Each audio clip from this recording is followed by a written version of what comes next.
안녕하십니까. 2024년 1월 30일 전태석의 뉴스 쇼스탑입니다. 첫 번째 뉴스입니다. 북한 김정은 해군 핵무장 시대적과 핵잠수함 건조지도라는 제목으로 뉴스를 전해드리도록 하겠습니다. 북한 김정은 국무위원장이 28일 잠수함 발사 순항미사일 시험 발사와 핵잠수함 건조 사업을 지도했다고 북한 관영 매체들이 29일 보도했습니다.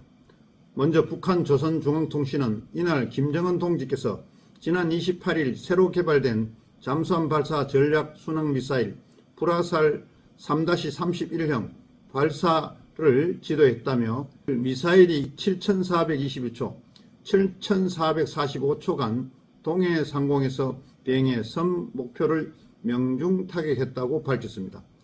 불화살 3-31형은 지난 24일 북한이 첫 시험 발사했다고 밝힌 신형 순항 미사일인데 나흘 만에 김 위원장 앞에 두 번째 시험 발사를 한 것입니다. 앞서 합동참모본부는 전날 오전 8시쯤 한경남도 신포 인근 해상에서 북한이 여러 발의 순항 미사일을 발사했다고 밝혔습니다. 다음 뉴스입니다. 1조 기부왕 삼영산업회사 해고 직원 퇴직금 지급키로. 전문 타일기업 삼영산업이 경영 악화를 이유로 해고한 전 직원의 퇴직금을 이달 30일까지 지급하기로 했습니다.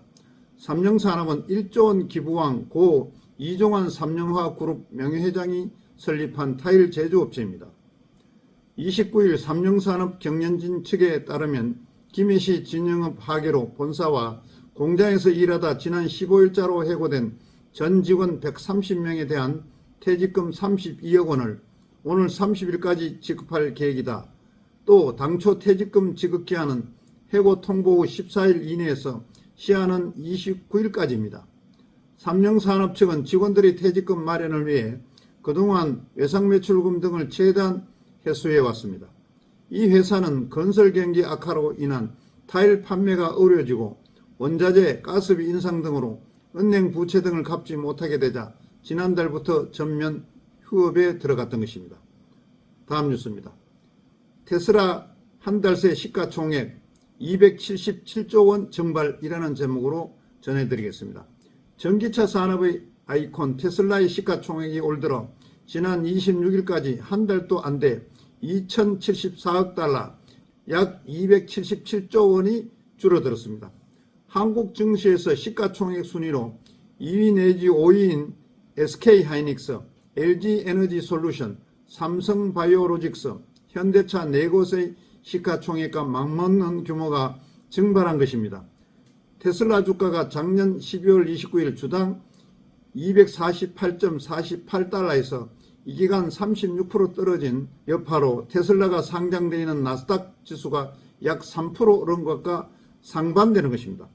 테슬라는 지금의 글로벌 전기차 산업을 이끈 기업이며 2021년만 해도 주가가 주당 1,000달러를 넘어서면서 국내외에 천슬라 열풍이 불었습니다. 테슬라는 전기차 위기 속에서도 시장 점유율을 유지한다는 방침을 정한 뒤 가격 인하 정책을 들고 나왔고 지난해 내내 차 가격을 대폭 할인한 것입니다. 가격 할인으로 판매가 늘면서 매출은 2022년 4분기와 비교해 8% 늘어난 약 252달러였지만 같은 기간 영업이익은 21억 달러로 반토막 난 것입니다. 뉴욕타임즈는 테슬라는 세계에서 가장 수익성 높은 자동차 기업이었지만 이제 다른 기업과 비슷한 수준이 됐다며 각종 전기차 보조금이 없었다면 작년 4분기 순이익은 전년 동기 대비 마이너스였을 것이라고 보도했습니다. 다음 뉴스입니다. 배우 이병헌 26억 미저택에 도둑이 들었다라는 제목으로 뉴스를 전해드리겠습니다. 한류 스타 이병헌이 미국 로스앤젤레스 저택에 도둑이 침입했으나 다행히 피해는 없는 것으로 전해졌습니다. 29일 미국 연예매체 TMZ는 오징어 게임 스타 이병헌의 집에 도둑이 들었다는 제목으로 보도했습니다.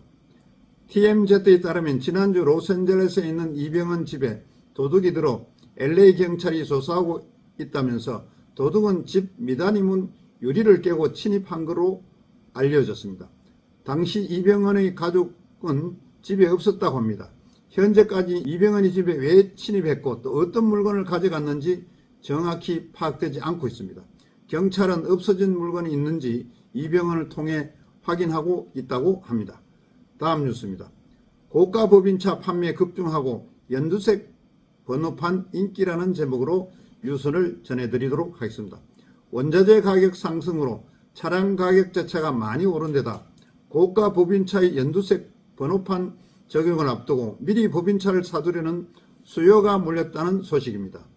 30일 한국수입자동차협회와 한국자동차 모빌리티 산업협회에 따르면 지난해 국내에서 팔린 1억 5천만 원 이상 고가 차량은 전년 대비 39.6% 늘어난 33,999대로 집계됐고 고가 차량 판매가 3만 대를 넘어선 것은 이번이 처음입니다.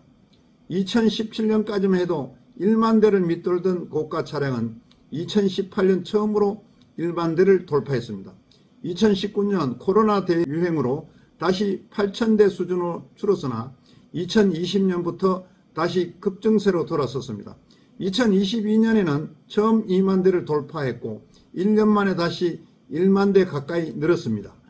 지난해 1억 5천만 원 이상 차량 가운데 가장 많이 팔린 브랜드는 메르세데스 벤츠로 1만 8,948대를 팔아 전체의 과반을 차지했습니다. 이어 BMW 5,445대, 포르쉐 4,013대, 랜드로버 2,486대 순이었습니다. 다음 뉴스입니다. 야당 김건희 특검법 총선 후 재표결 급부상, 당장은 99% 부결이다 라는 제목으로 뉴스를 전해드리도록 하겠습니다. 상특검법을 4월 10일 총선 이후 재표결에 붙이는 방안이 더불어민주당 지도부 안에서 부상하고 있습니다. 29일 민주당 지도부 관계자는 상특검법을 지금 재표결하면 99% 부결되겠지만 총선 뒤에 재표결하면 예기가 다르다며 상정 시점 연기를 시사했습니다. 지난달 28일 국회 본회의에서 민주당 주도로 통과된 상특검법은 지난 5일 윤석열 대통령이 제2요구권, 즉 거부권을 행사하면서 국회로 넘어온 상태입니다.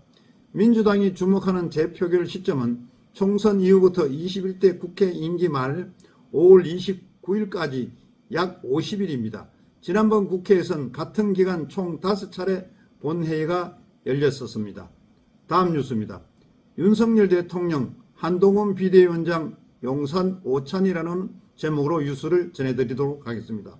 윤석열 대통령과 국민의힘 한동훈 비상대책위원장이 29일 용산 대통령 회동을 통해 갈등을 봉합하고 화합하려는 확고한 의지를 내보이면서 양측 갈등이 진정 국면을 맞게 됐습니다. 갈등의 도화선이 된 김건희 여사 명품백 수수 논란에 대해 윤 대통령이 직접 입장을 밝히고 한 위원장은 이에 대해 더 이상 언급을 삼가며 양측 모든 명분을 챙기는 방안에 공감대를 형성했을 것이라는 관측이 나옵니다. 윤 대통령과 한 위원장은 이날 용산 대통령실에서 2시간가량 오찬 회동을 가졌고 37분간 차담을 하며 긴밀한 대화를 나눴습니다. 회동에는 최근 한 위원장 사퇴 요구 파문 당시 자리를 함께한 국민의힘 윤재욱 원내대표와 이관섭 대통령 비서실장은 물론 한호섭 정무수석과 이도훈 홍보수석도 배석했습니다.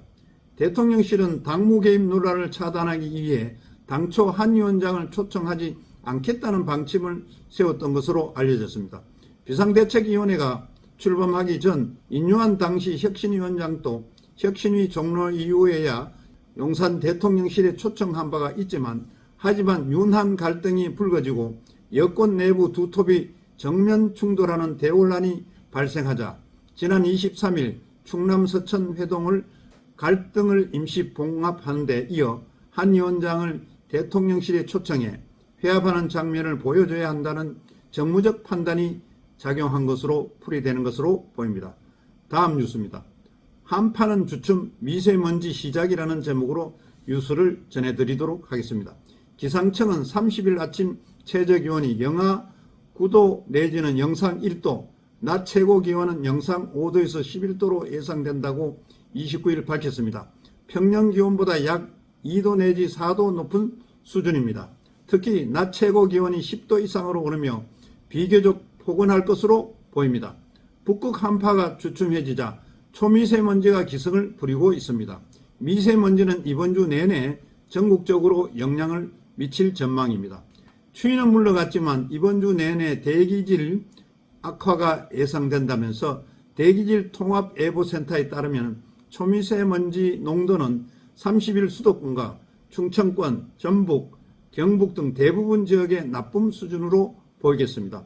특히 이번 주는 서풍을 타고 중국 등 국외에서 유입된 미세먼지까지 더해져 농도가 더 짙을 것으로 예상됩니다. 수도권, 강원, 영서, 충청, 광주, 전북, 대구, 경북은 미세먼지 농도가 나쁨, 그 밖의 권역은 보통 수준으로 기록할 것으로 보입니다. 이상은 날씨였습니다. 1월 30일 전태석의 유수 쇼스탑이었습니다. 시청해 주셔서 대단히 감사합니다.